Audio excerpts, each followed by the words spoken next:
বাবা চলো না, আমরা ওই বড় ওয়াটার রাইডে যাই, যেখানে আমাদেরকে বড় টিউবের মধ্যে বসিয়ে দিয়ে নিচে আসতে হয়। না না না না না, আমি তো সেই ওয়াটার স্লাইডে যাব যেটা খুব একটা উঁচু নয়। কোনো ব্যাপার নয় গাট্টু, তুমি আমার সঙ্গে বড় রাইডে চলো। আর চিঙ্কি, তুমি মায়ের সঙ্গে সেই ছোট স্লাইডে যাও। আমরা একসঙ্গে সুইমিং পুলে দেখা করব। ঠিক ওকে আছে বাবা।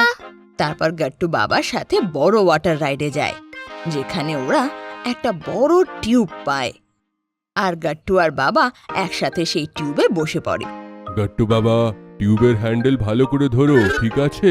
হ্যাঁ বাবা, আমি ভালো করে ধরে আছি। ইয়ে! তখনই দুজনে ওয়াটার রাইডে যায়। ওদিকে মা আর চিঙ্কি অনেক অনেক আলাদা ধরনের ওয়াটার রাইড করতে লাগে। কখনো ওরা গোল ওয়াটার স্লাইডে যেত, তো কখনো বেন্ড ওয়াটার স্লাইডে।